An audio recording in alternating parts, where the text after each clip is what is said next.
Om Gyantimandasya Gananjala Shalakaya Chakshorunmina Tasmai Shri Gurave Namaha and Nama Om Vishnu Padaya Radhikaya Priyatma Shishima Bhaktivedanta Narayani Namini Nama Om Vishnu Padaya Krishna Prasthai Bhutale Shrimati Bhaktivedanta Swami Niti Namini Namaste Saraswati Devi Gauravani Prashadini Nirvishesha Shunyavadi Paskachad Deshatarani Chai. Um, Uh, Pranada, I think I need to be on screen.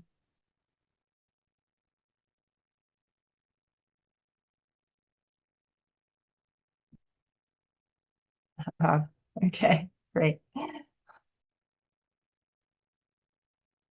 So today we're going to talk about addiction, and then we're going to do an expansion brain spotting demo with Rasangi. So addiction is common. One of the top trauma teachers said he believes it's virtually impossible to have addiction without a trauma history. It's normally a trauma coping mechanisms, a way of coping with trauma that becomes its own problem. The three elements that tend to be at play are trauma history, quite often a genetic predisposition, like there's other addiction in the family, and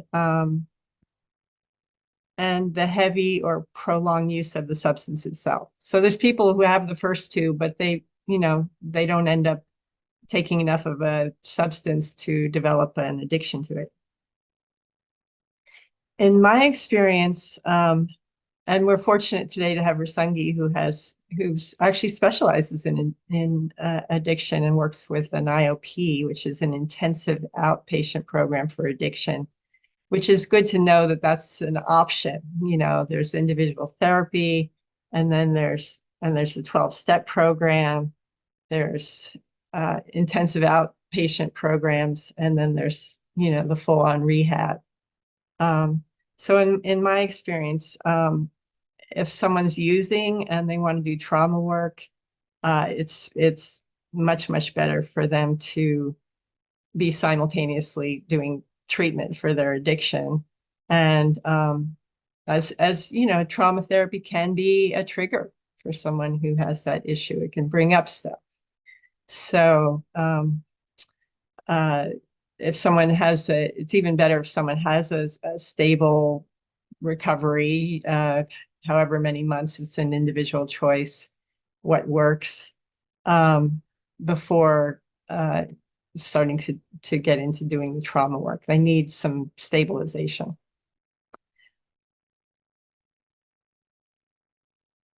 So the 12-step program's been studied. It really helps people to have a stable recovery.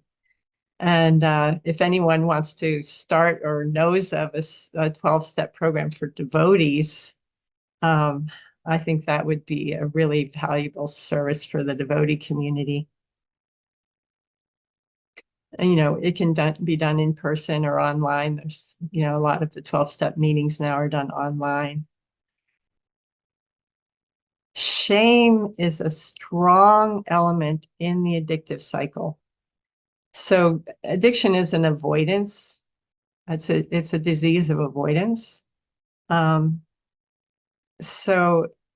the shame can be more so for devotees, where substance use is considered a violation of one of the regulative principles.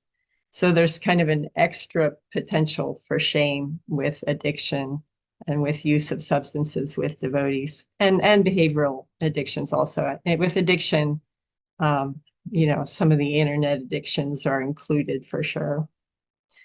So the cycle is the substance or behavioral triggering shame, and then this triggers a protective part who protects the person from feeling painful or uncomfortable feelings, of which shame is probably one of the most uncomfortable.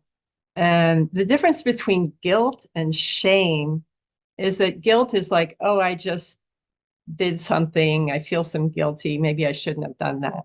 whereas shame is an inherent sense of badness, where it's more like, you know, I'm a bad person. It encourages maybe a part to take shelter of hopelessness. It's hopeless for me. So shame is a really major element in that whole addictive cycle. Like, I'll never beat this addiction. It's kind of a, we've got a thumbs up from Rasangi on that. So she's definitely come across that. So, so shaming an addict, which happens a lot, actually feeds that counterproductive feedback loop um, of shame, of use or behavior, and then more shame. So uh, for a devotee, there would probably be less devotee shame with an eating addiction, with a food addiction, because it's prasadam. Um, but then often still there's body image shame, there's societal shame. So it, with that, there's also a shame being an element of that addictive cycle. So because recovering from addiction is all about motivation, um, the rules are reversed for those who care or are involved with an addict. For example, if someone has some other disease, if they fall off a couch, the helper helps them back onto the couch. For addiction, it's recommended to leave them on the floor or on the ground as long as their life is not at stake, as long as they're not in a dangerous situation. Um, and it's interesting because in school, we had an assignment to go to AA meetings and Al-Anon meetings. And in the AA meeting, one of the persons who had like a 30-year sustained recovery, the way he recovered is that he came to consciousness laying out in the grass by the street. And that's what did it for him. Like, I'm going to stop. And he did. So, so that's helpful for people to know and for devotees to know. Addiction, especially drugs and alcohol, is considered a fatal disease. So the stakes are high. They did a study on teen addicts, and the amount spent on the substance correlated with the Lakshmi given by their parents. So it's important not to enable an addict.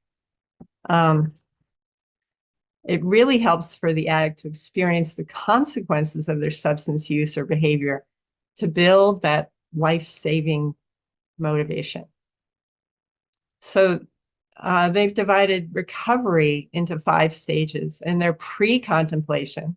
So that's where someone has an addiction and they don't think there's a problem. I'm not an addict, you know. Um, I'm actually recalling someone who's like, well, when I travel, I don't smoke pot. Um, and then I might point out that actually, THC, the element in marijuana, um, it stimulates the novelty for the brain. So if things seem novel, of course, with really long-term use, nothing seems novel, but travel does the same thing, because everything's novel. There's the novelty. So someone who doesn't feel as much like smoking pot when they're traveling, there's a reason for that physiologically. Um, and with pot, with marijuana, there didn't used to be an addiction because it wasn't that strong. But over time, it's become a lot stronger. So in the most recent DSM-5, there is definitely an addiction diagnosis for THC, for marijuana, because it's gotten so much stronger. It's more like a drug. Um, so one of the things that can help with motivation is something called motivational interviewing. And that may help someone advance from one stage to another, from, pre-contemplation to contemplation to preparation to do something about it to action, and then maintenance with relapse prevention, those various stages. So there's a book by that title that we read in school with motivational, the kind of gist of it, if you don't feel like reading a whole book called Motivational Interviewing, is the helper asks, what is good about fill in the blank, drinking, um, you know, going on the internet, maybe porn, what, just fill in the substance or behavior of choice. What is good about it? And this gives insight for the helper about the purpose of the addiction and also communicates understanding and a lack of judgment. Like you're already acknowledging that there's a purpose for this. And then, once the person and their parts, has the opportunity to really talk about, what are the benefits? Like, I'm really shy. It helps me to be more social, whatever it is. Maybe it's to numb other emotions, and or physical pain. I did some work when I was in school in a rehab, and there were people who were completely addicted to Oxy, and it had been prescribed. So it was for physical pain, and then it became an addiction. So actually, someone said, Oxy is the devil. I've done all kinds of things, but whatever you do, don't do Oxy. Oxy is the devil. And then proceeded to tell a kind of horrifying story. So once the um, and then once the person and their parts have been thoroughly heard, a follow-up question could be, has it caused any problems? That lets the recognition of the negative impacts come from the person, not the helper. And there's a big benefit in that. So the therapist, rather than saying, well, clearly it's causing problems for your health, and you're this and you're that, and your relationships, and your life's a mess, and you can't hold a job, or whatever it is. The person is saying, well, actually, it is causing some problems. And when they're ready to acknowledge that, it's really helpful in the recovery process.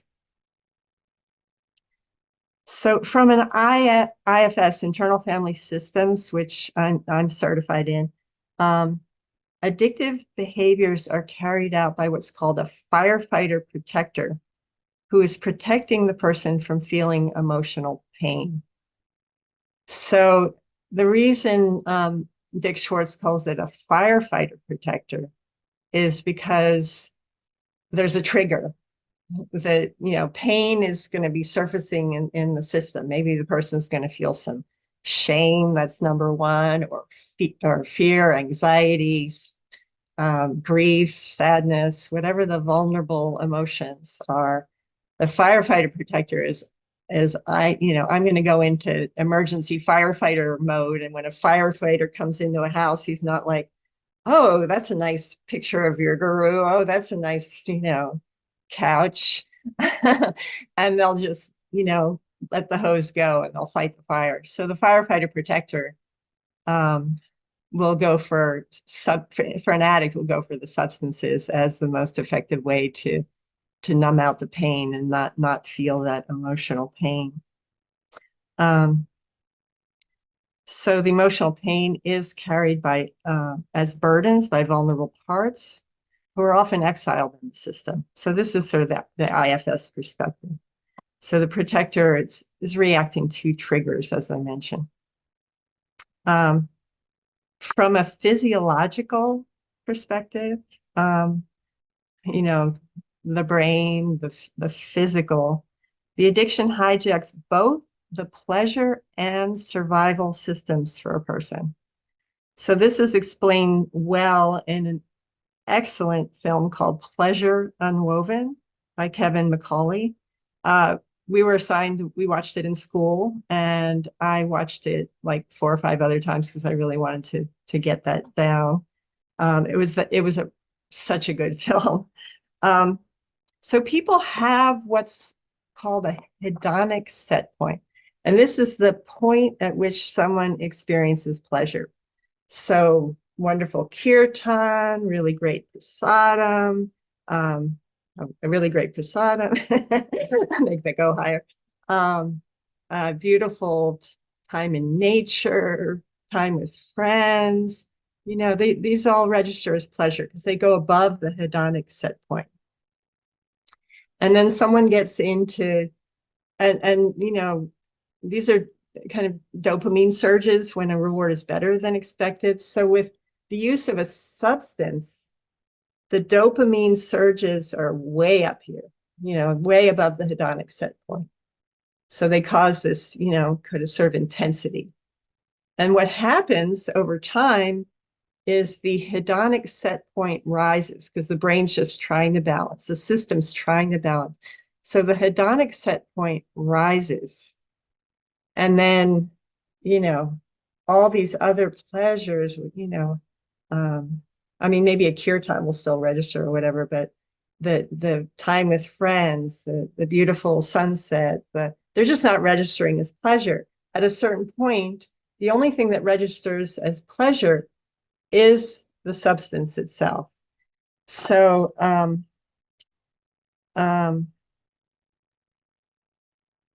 reading maybe bring pleasure, but when the hedonic set point rises, the substance is the only pleasure for that person. Um, so this is a suffering condition called anhedonia. No pleasure except the substance or the behavior. The other thing that happens with activities that create dopamine surges is it stimulates glutamate. So dopamine is related to rewards, as I said, are better than expected. And these type of rewards are keyed into survival. So glutamate steps in and makes the memory of this experience stronger than other memory to support survival. So this is how addiction hijacks both the reward system and the survival system of the brain. And the good news is the brain can recover from this. However, it takes time. And it takes as long as it takes.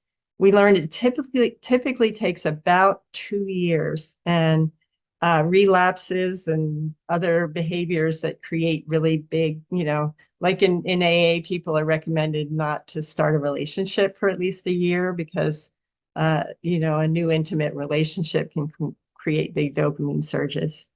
So in the meantime, there may be no pleasure in life and heightened memories of the pleasure of the substance or behaviors. So there may be initial withdrawal and almost certainly cravings. So in the first 90 days of recovery, AA and NA recommend 90 meetings in 90 days.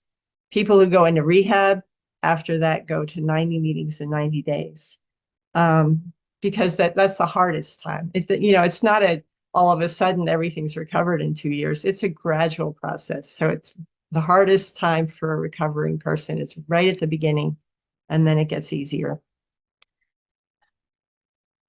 Devotional activities, japa, kirtan, associating with sadhus, especially. We saw people who associated, with Srila Prabhupada, with other exalted Vaishnavas, were able to kick their addictions while having that association. So association with sadhus, deities, reading devotional literature, they can all be extremely helpful, especially if the person is not shaming themselves when they don't do these things. It can be helpful to reframe the anhedonia as temporary, which it is, and a deposit into the won't want another birth bank account.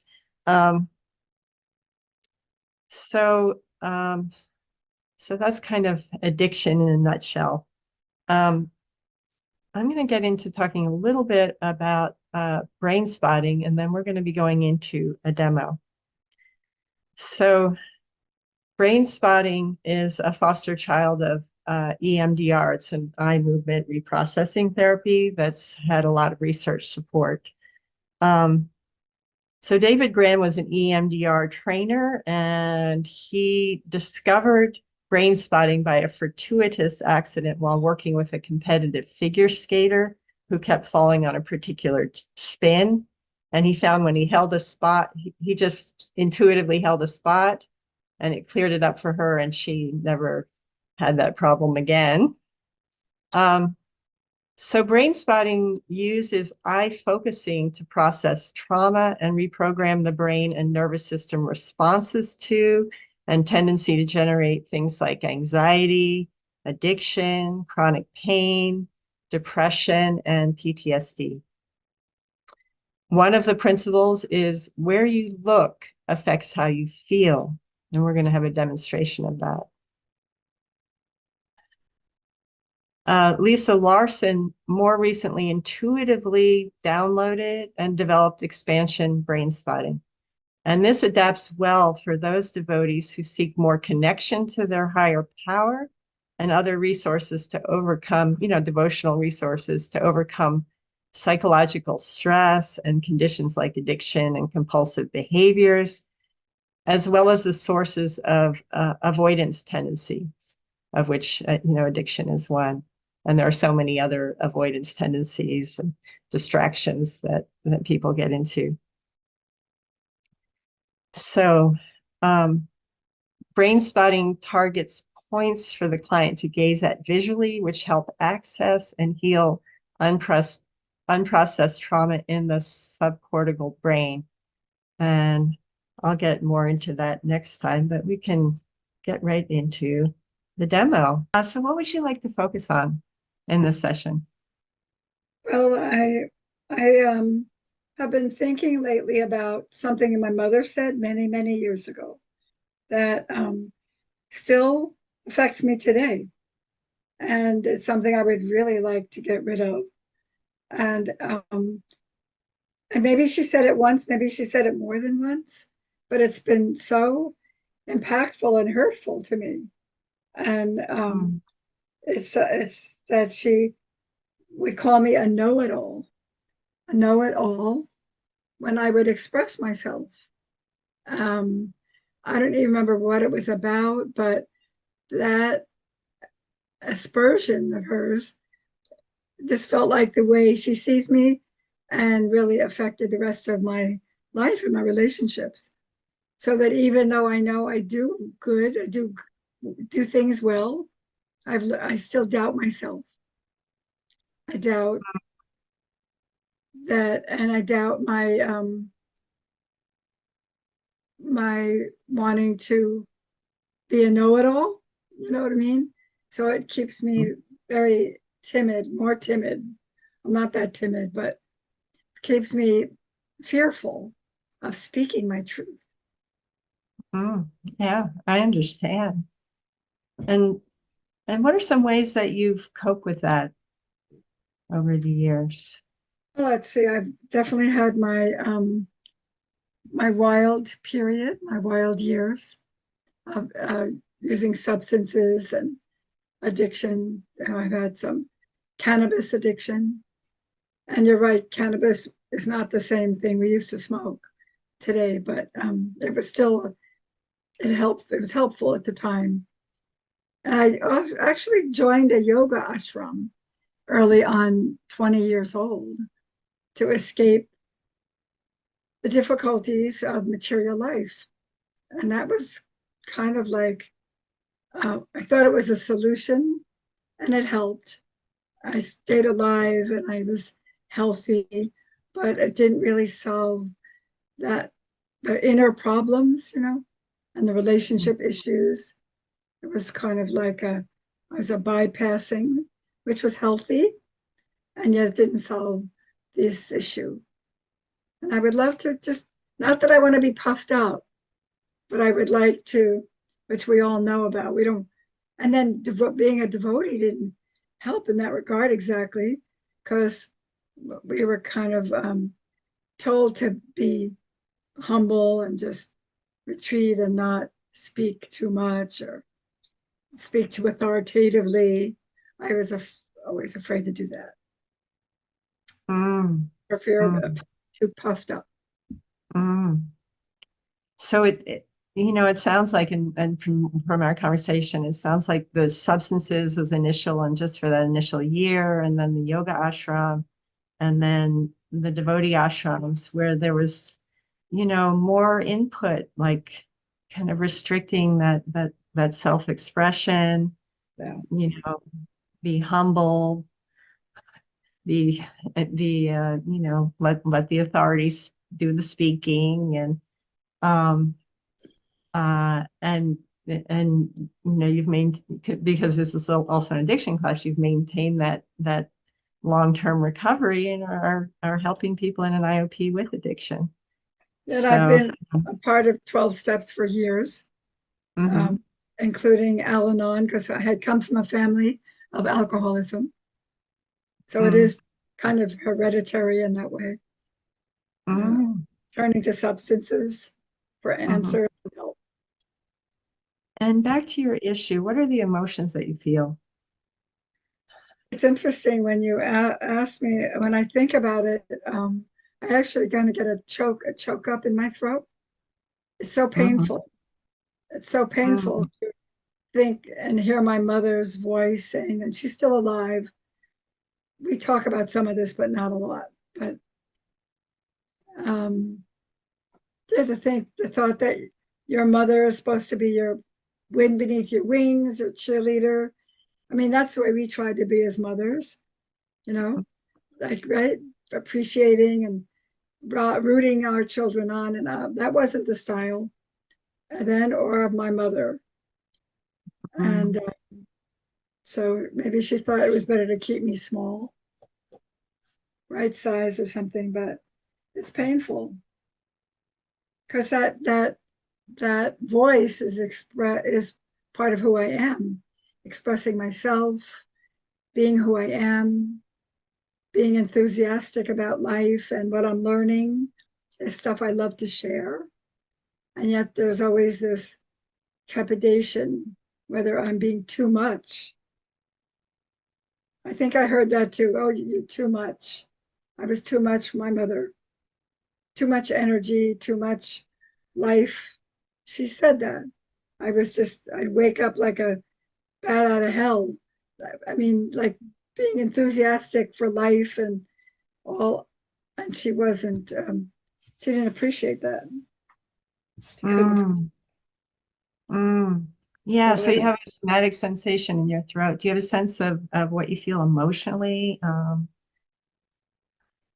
not It can only be that, hard to access emotions, but I had vocal cord cancer in 1985. And from what mm, I understand, a lot of that is held on to resentments. I mean, it has something to do with the ability to speak. Uh, that mm, diagnosis. So the mm. emotions, what did you say about the emotions? Oh, so it sounds like, when you think about that, are you feeling some resentment? Are you feeling some frustration or anxiety, or what are the emotions that you feel? Yeah, I'm feeling sad that I I'm sad. have to constantly double guess Mm, myself or mm, check myself. I'm not free. I don't feel free to really be myself and say what I think. You know, that say what you think and do what you say you're going to do. You know, be mm, integrous, be congruent. Congruent, yeah. And it mm. hinders my ability to do that. And I take great risks to do that. I try, and then I feel like anxious. Anxious, sad. And when you and the sensation in your throat, how activated or disturbing does that feel on a scale of 0 to 10 right now? Mhm. I would say it's between a 7 and 8. I mean, it's helped to talk about it a bit. I think it was higher in the beginning, but now Mm, it seems to be a little down, but still that's high. mm. And we're going to find an activated spot for that. I know 7 and 8 is quite high, and the activated spot, you know, will tend to be higher than that.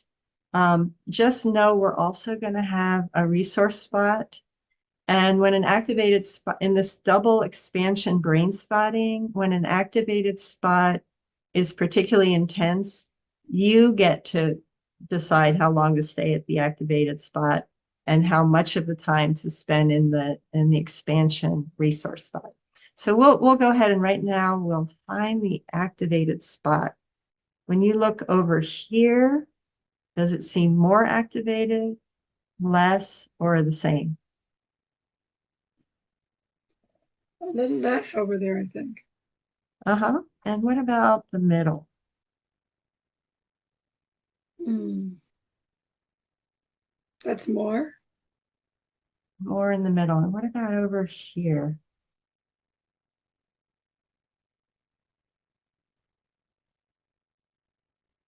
That may be the worst, more activated. The word. Mm. And I'm going to move this around. Just, let me know when I hit sort of the most activated spot. So if I go higher, is it more activated? And if it goes off the screen, just find a gaze spot where you are. Is it more activated when it's higher or no? What about lower? Is it more activated lower? Uh, I'm going to raise it up. Let me know when we hit the spot.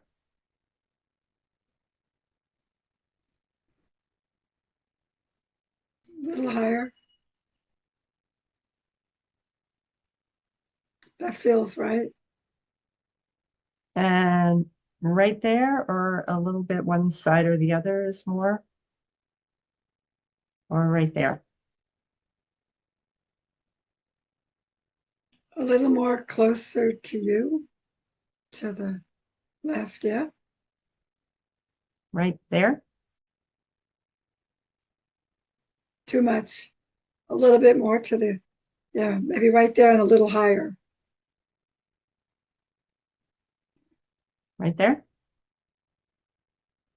A little drop more to the left. Drop more away from you. Right there. That's And go ahead and bookmark that spot. okay. So just kind of see, where it is On the wall. I on the see. wall. Yeah. So we have an easy time finding it.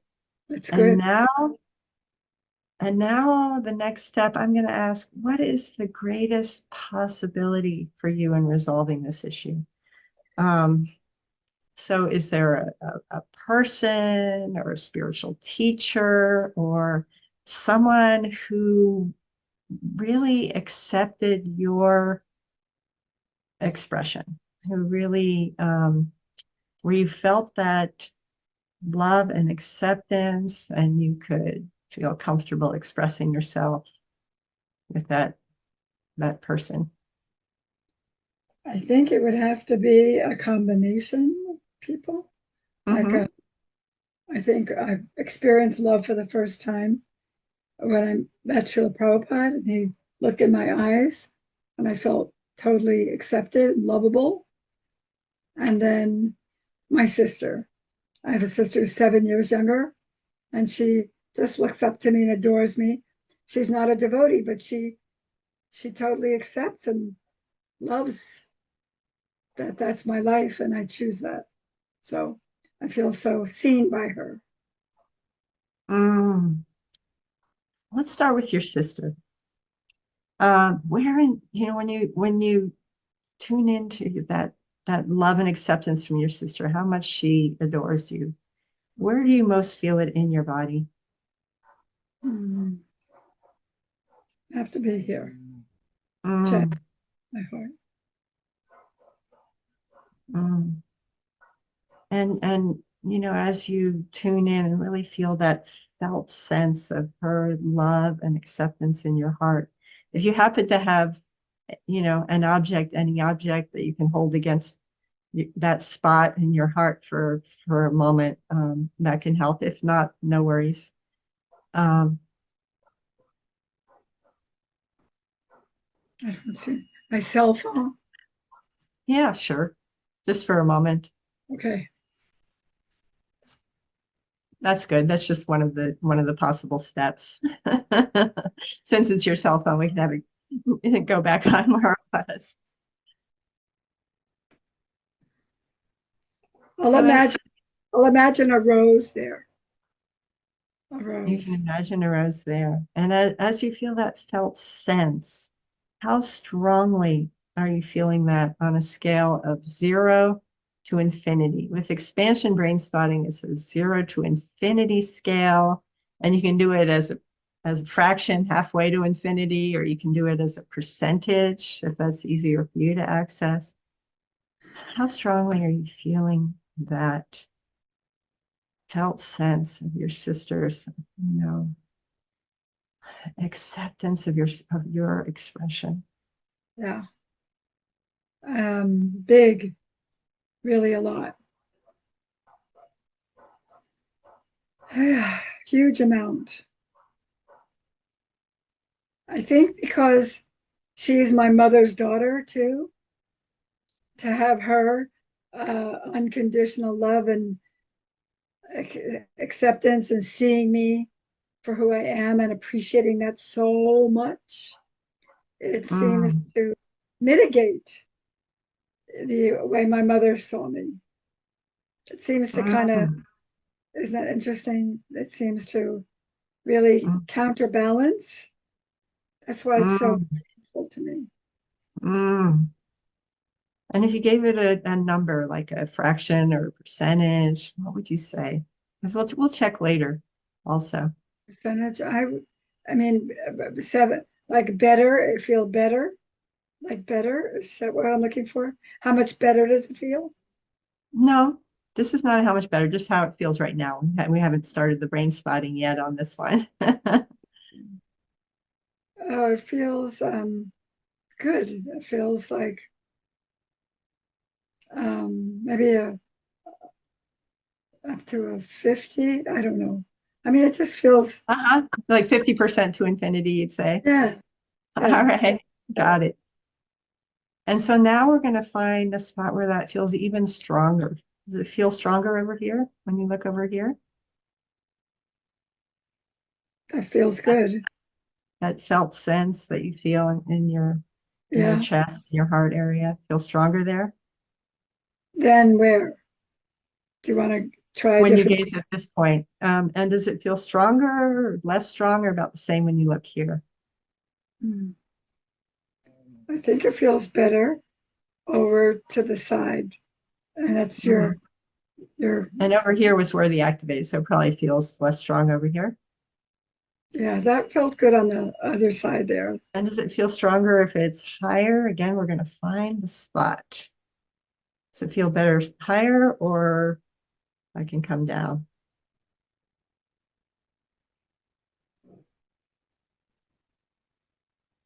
That's kind of good. right there? And does it feel better further out, like over here? No, it's right Right, right there? a little bit down to the right, a little bit down. Just tilt it. Yeah, Oh, okay, a little bit more in and a little bit higher. That's good. right there. So go ahead and bookmark that spot. That's between Prabhupada and who else is on your wall? Oh, that's Narayan Maharaj. That's perfect. Is that not perfect? The artist lived on Maui, and he passed away, and it's a big one. Okay. So you've got that bookmark. And now go ahead and feel the felt sense of that glance from Srila Prabhupada, that unconditional love and acceptance. of who you are and of your expression of who you are. And where do you feel that felt sense of Srila Prabhupada's love in your body? My throat chokes up, makes me a little choked up. Mm. Just go ahead and feel into that even stronger. Imagine maybe Srila Prabhupada is glancing at you right now with all that love, unconditional acceptance. To be seen for the first time, maybe. Mm. Beautiful. And of course, it felt like he was seeing to the depths of you, felt seeing right through and loves you anyway. Loves you through all of it. Yeah, I get Yeah, it. that's what it And felt like. and as you're feeling that now, 0 to infinity, how strongly are you feeling that felt sense of Srila Prabhupada's unconditional love and acceptance? 0 to infinity.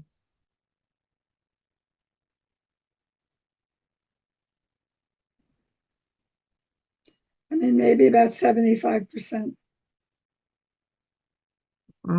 75%. And does it feel stronger over here, less strong, or about the same? Feels good.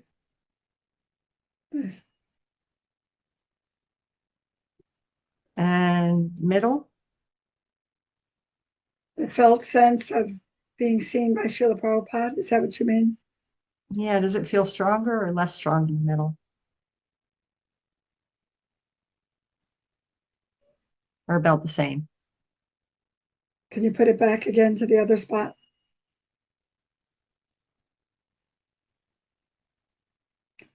It definitely feels better over there. And over here, less strong? Definitely. Okay, that was expected. So, is it the same spot as your sister's spot? Like right there, around there? Yeah. So that's your resource spot for both the unconditional love and acceptance from your sister and from Srila Prabhupada. Um, is that the spot? Or do you go ahead and direct me to Oh, move it I think let's go a little down more, just a little drop down. right there? Yeah. So Okay. now you direct where you want to start. Do you want to start with that activated spot or do you want to start with this spot? And you direct according to your instinct, your intuition to go back and forth from the activated spot to the unconditional love spot. Is that the spot here? Do we have it? A little higher, right beneath the border of your blinds on the top. It's good that Right, that's there. Yeah. right there. Okay. Okay. Right there. That's good. So I'm going to direct you. Uh, you, uh, with brain spotting, you let whatever happens happen. So you can just, with this being a demo, mostly out loud, but generally with brain spotting, you can process quietly or out loud. We'll do more out loud today. And you just let whatever happens happen, whatever as your brain does the healing. I would like to go from the activated spot to my safe spot. I would like to. Do you go back and forth like that with that? You can stay as long as you like at a spot. And when your intuition or instinct says you want to move to the other spot, just let me know. Can you go back and forth a little bit and connect them? Like, can you just A little higher, yeah. Good. And go back and forth to the,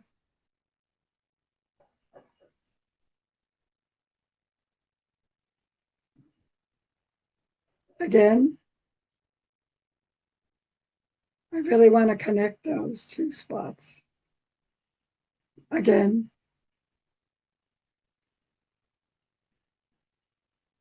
I feel like I have to link them up really good. Mm. Can you Again? just, yes.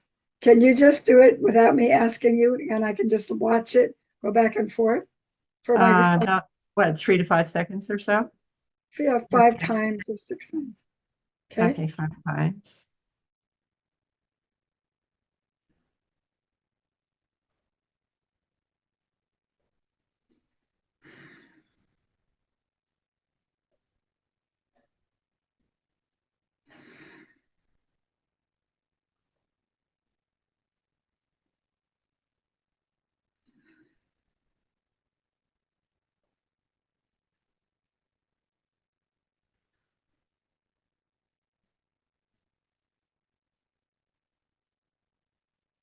Just tell me when to stop. You can do it more than 5 times if you like. I like it. Keep going, please.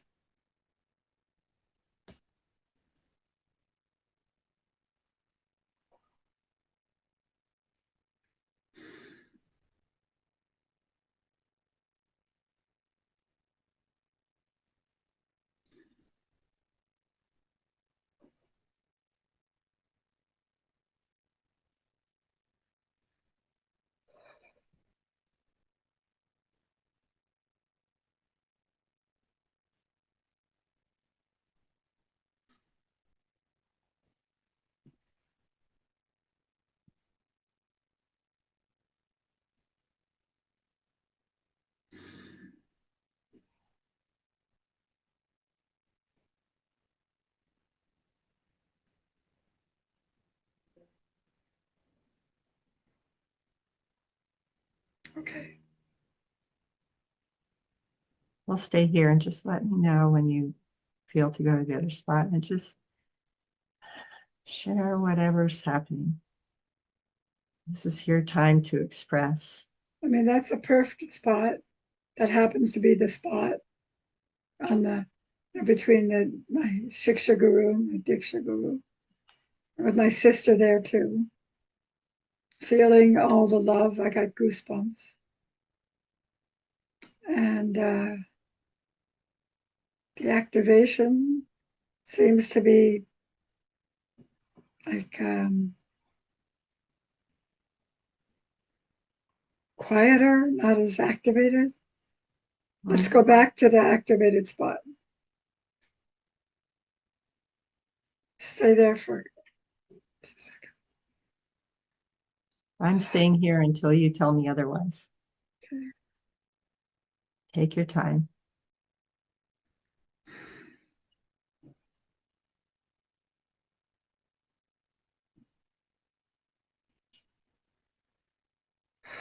I'm just tuning in to all of the sadness and grief I have around how much that particular thing has affected me my whole life. I'm kind of getting it's coming out, kind of. Mm. It's coming out.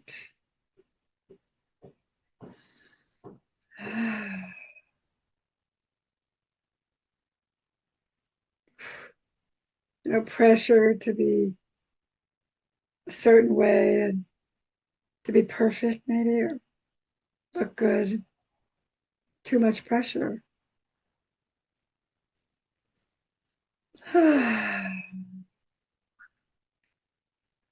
Okay, can we go back to the other side?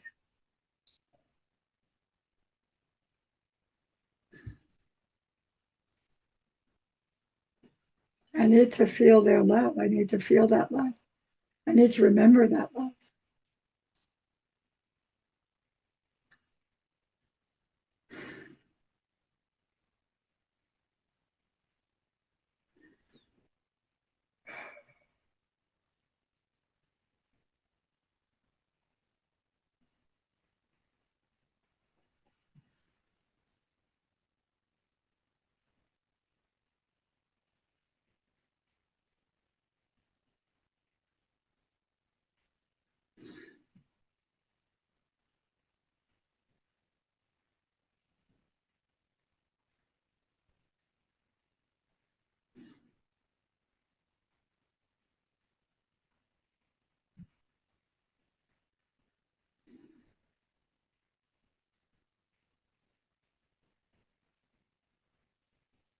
And that other side doesn't seem as important anymore. Doesn't seem so important. It's power has diminished. Mm.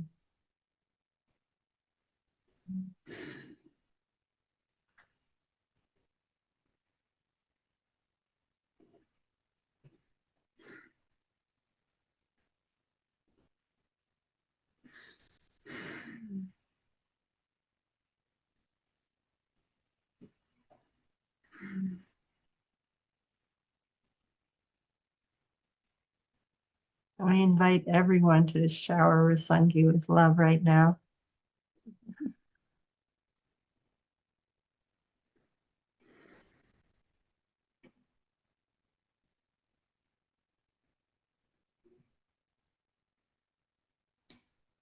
It's so interesting. What came to me is like making mistakes is part of life. It's not like a place to be kind of held your feet to the fire or criticized for. And I think that's what happened.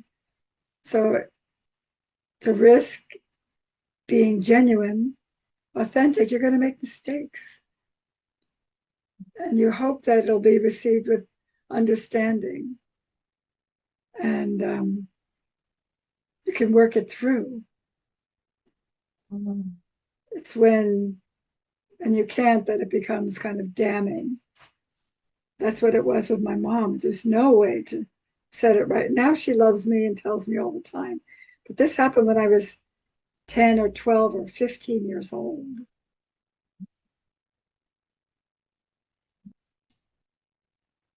And I know that she didn't mean it to hurt me. She says that she was trying to keep me from being too egotistical. That she thought my bravado or ego was going to be a problem. That's what she says. Mm. So I want to accept her unconditional love also. Her motherly love. I know she loves me. Mm. We're quite close. Whenever we see each other, we cry when we depart. So there is that closeness there. The Mm. stuff from childhood is just so, right? It's so sticky and Mm. shapes us. Maybe now I can let it go with the help of the love of my spiritual masters, my sister, my friends. It's okay to make mistakes. We can be rectified and we move on, grow and learn. Mm.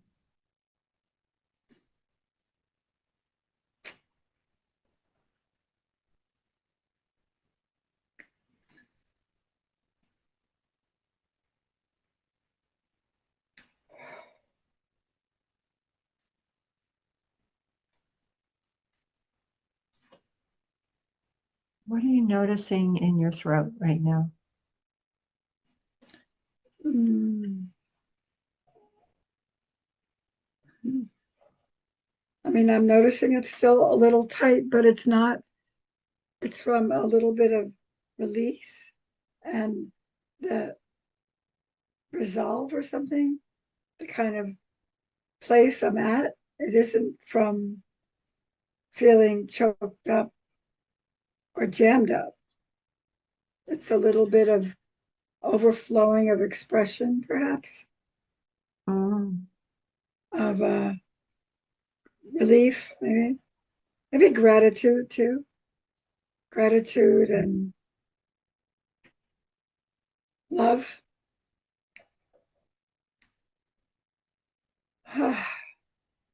From my mom too. I haven't really been able to forgive her, and I feel like I can forgive her a little bit now. I can forgive her, maybe a whole bunch. Mm. Maybe I can forgive her Mm. for the mistakes that she made. Oh, Mm. mm, And does it help gazing at this spot? mm. Well, it's nice that it's still there. I'm Mm, kind of internal right now, kind of, my eyes are teary, so I'm not mm. seeing so clearly. And when you close your eyes, you can also gaze in this direction with your eyes closed. I love that direction now, by the way. Mm, mm. I think I'll remember that direction. That's a good direction for me to check in with.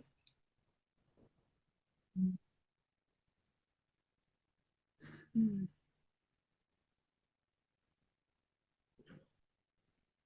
Yeah, you can gaze in that direction while you're expressing, while you're public speaking, whenever you feel like you could use a little extra resource, you can Oh gaze my in God. that direction. I love that. You can also bookmark it in the room where you are, like if it right behind the wand where it, if you weren't on screen, where would you be gazing? Where's the spot? Where would it be?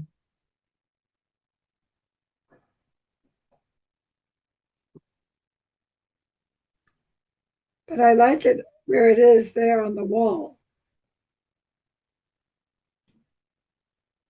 in real time. It's on the wall. Mm.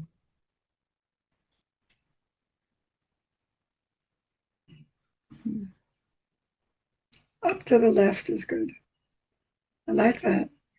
It's like a safe spot, safe space or something. Oh, up to your left, of course. My left, my left. Do you It's want to like, check out do you want to check out the activated spot one more time, see how it is? okay,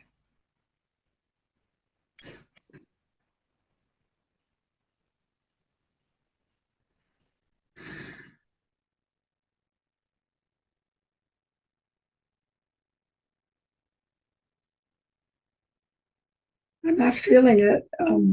What was I complaining about? I, I think it's time to wind up this session. So we'll do another check. When you think about, what your mom said, how activated does it feel to you now, 0 to 10?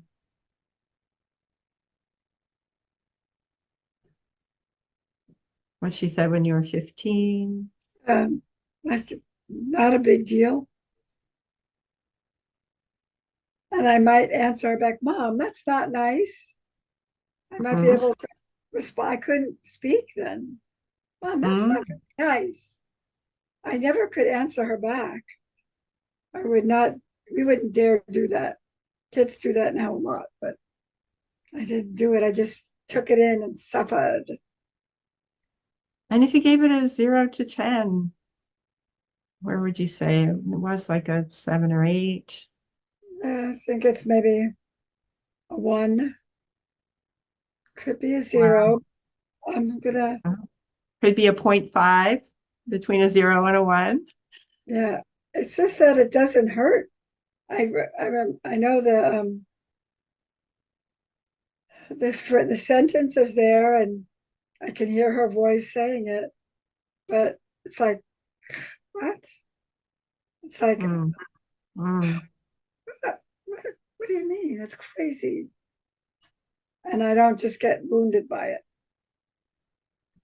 And when you tune into your heart, your chest, and you focus on the unconditional love and acceptance from your sister Yes. and from Srila Prabhupada, how, you know, where is that felt sense 0 to infinity? It was 75%. Well, it's big. I don't know what infinity is, but it's way big. It's, up there, maybe near 90%, maybe 100. Between 90 and 100 is 95%. Maybe it's Yeah. like, I mean, it's pretty filled. Mm. And Oh, Gurudev also.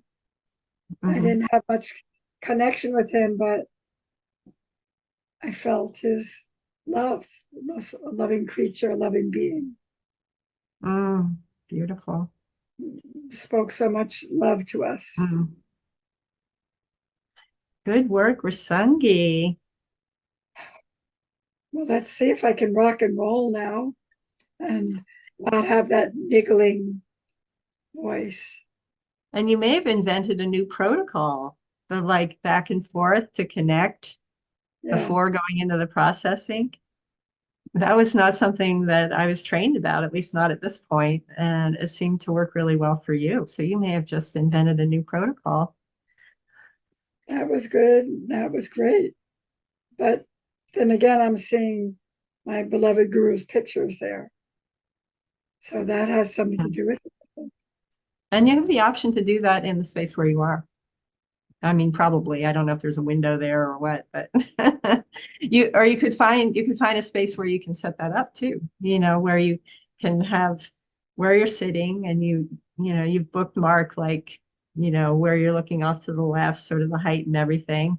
And you could place, three pictures, your Diksha Guru, your Shiksha Guru, and your sister, and have that be a place where you can go and just, Yeah, I like resource that. the heck out of unconditional love. And And I, yeah. I did a little tapping too. I was tapping on my legs a little bit to reinforce the spot, that wonderful feeling that I was getting Mhm. from that spot. Oh, and That's that's a good segue. So with brain spotting, normally the person will be set up with bilateral sound, and I've sent a link for a bilateral sound option to everybody, with earbuds or headphones, so that it is bilateral. Now with Rasungi, we chatted, and she's hard of hearing in one ear, and so she mentioned that she'd be doing some bilateral tapping on her legs, on her thighs. So she was doing that even without my remembering to remind her, because we remember. all make mistakes, right? Like you mentioned. I just wanted to keep it going and make sure it's like in my neural circuitry. Yeah, yeah, that's that really helpful. Now we can shift to questions and answers, and questions about uh, expansion brain spotting. What we just did can be directed to me, and questions, if anyone wants to ask for Sangi, if you don't mind starting again. Oh, I just said I love the people I work with, my beautiful addicts. And like Chandrika was saying,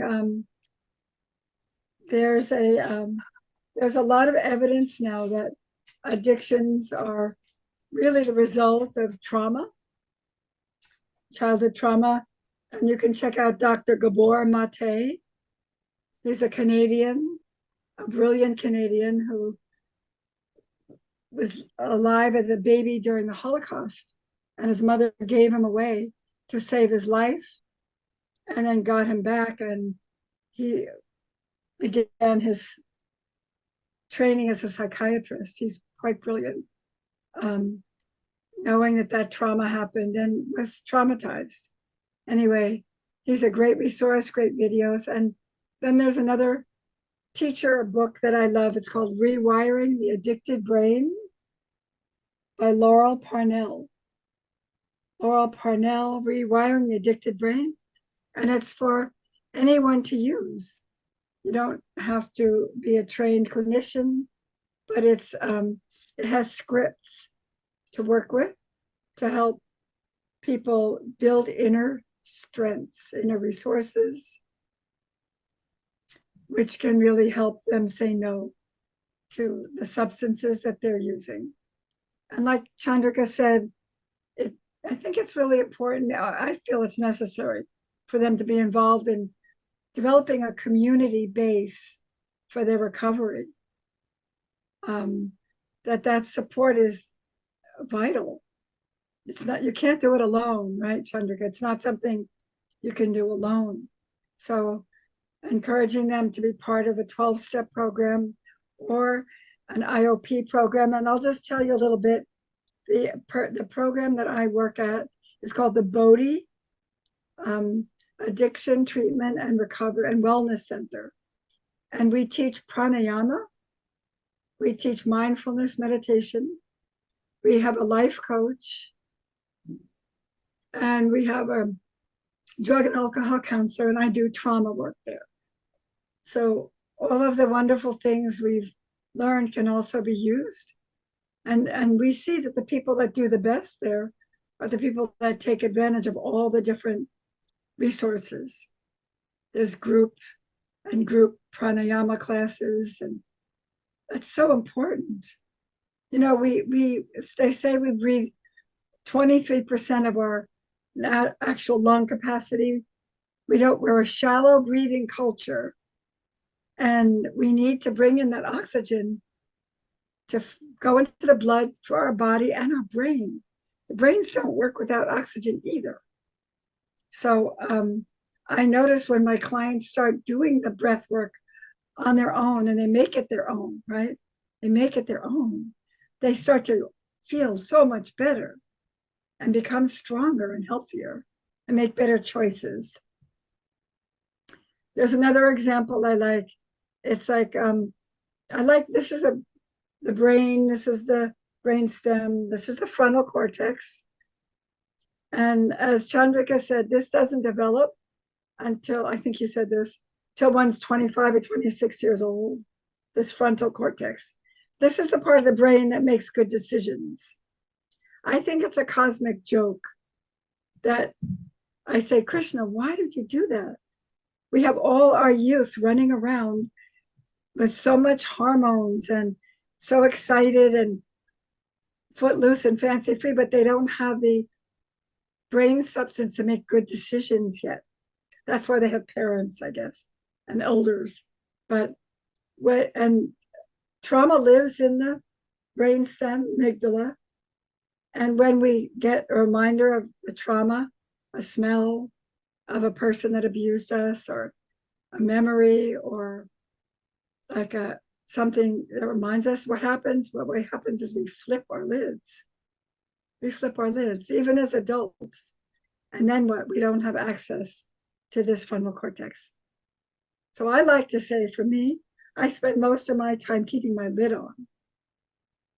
I spend a lot of time doing breath work and calming myself and staying grounded so that I can make good decisions.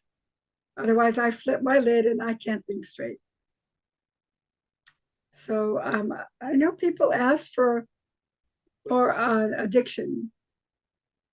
Does anybody have any questions about addiction, using some of the tools with young addicts or addicts that they know? Is that I had asked about addictions, and because I'm speaking with a number of different devotees, but they're all mostly addicted with devices and sex, porn or masturbation. And what is it dealing with that is different than drug addiction, or is there any difference? Well, I want to hear what Chandrika says about that too. But in this book, there are all kinds of addictions, sex addiction, and basically it's the same. Basically, it's the same. And there's a specific protocol in here. It's called Connect the Consequences, which is really wonderful. And it takes you right through it. And what happens is that, from what I understand, the right side of the brain has emotions and artistic qualities, and also memories of the substance and the addiction and cravings. The left side of the brain is logical, rational, makes good decisions, reasonable. The two hemispheres, as we know, are not connected necessarily. So the processes that we're learning, EMDR and using the brain, the purpose is to connect the two so that you understand what you're doing better. So the Connect the Consequences in this book, I use it all the time. And I just had a client recently. After I used it, he went to his mother's house with his infant. And before this, the week before, he had drank even with the infant around, which I probably could have reported, but I didn't. Anyway, that week he went after this protocol. I said, how was the visit? Well, something unusual happened. I went and there was a bottle of brandy up in there in the cupboard, but I said, no, I'm not going to do that. And he had water instead. He said, I wouldn't have done that before. So I think there's some hope, you know. I mean, I think brain science has come so long, I love brain science. I think it's come so far. I mean, we have our opinions about science, but the brain sciences have done so much to help us to know what's going on and what we can do to make things better, right? They can see what's activated, what's like dull or dead, and there's help to fix it and balance things out. So this is rewiring the addicted brain, and I just highly recommend it. I use it all the time, even to build in resources for people, inner strength and inner sponsor, like inner guides stuff that can help one to resist those temptations if they want to get clean, if they want help, right? Right, it all comes if they want it. If they really want it, there's so much help out there. What do you do? Like, you know, someone says they want it, they're even in a 12-step program. But like one person I know, you know, he says he wants to get better, but then he has a TV in his bedroom. I'm like, okay, then you really don't want to get better because as soon as you wake up, you turn the TV on. So that's just what do you do when they say they want to get better, but then they're not behaving like they do? There's the motivational interviewing I mentioned can help with that. Yeah, they have to have their own motivation. That is such a key point. And following up on what Rasangi said with the expansion brain spotting, another tool that she mentioned is having a craving spot and a consequences of the craving spot. Um, EMDR has great tools. Expansion brain spotting has great tools, and these are highly effective. I have seen the results. I have seen the results with porn addiction also. So yeah, it really does help these things. Isabella has her hand up. Isabella Yeah. and Pranada will spot by you. Is that okay, Rasangi? Yeah. And me. The side by side is how we usually do the questions. If not, that's okay. Okay, here we are. No, it just did something strange, but anyway, go ahead. No problem. I was curious about your opinion on like a harm reduction approach. Do you want to address that to me or to Rasangi? Either one. So let's go with Rasangi, just because she has more experience than I do with addiction. So some places have policies about that. We believe in harm reduction too at my agency that I work for. And you know, when you do these protocols, you can't really be high, or you can there's a time frame that people at the best results, right? 48 hours. So I might ask them, don't use anything for 48 hours before you come to see me, or 24 hours. And because the effects don't last, it seems to be less effective. And you know, some of these things, by the way, depending on the substance, it might need a medical intervention for it too. We work with a drug trained psychiatrist who can prescribe, you know, there's some, like for alcohol, there's Vivitrol. There are medications that can be given to people to stop their cravings if they really want to stop. Or Suboxone, the opioid explosion is terrible, terrible, even amongst devotees, I know. So a medical specialist to take care of the detox, right? We don't want to mess with that because that could be fatal. You don't want someone to stop using cold turkey and then have a seizure. So it depends on what the drug is, as well.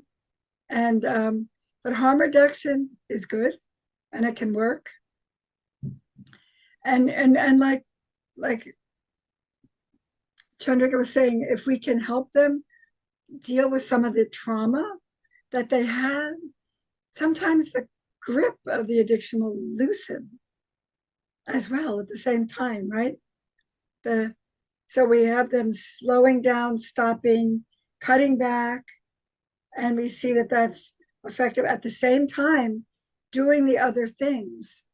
You know what I mean? Doing breath work or yoga, taking long walks, like doing other things that can help them heal. What do you say, Chandrika? What do you think? I say that was beautifully asked and beautifully answered. And we have one more question from Kosha, and we just have about a couple minutes left. So we'll go with the Kosha's question. Kosha, Who is the question for? whoever you choose.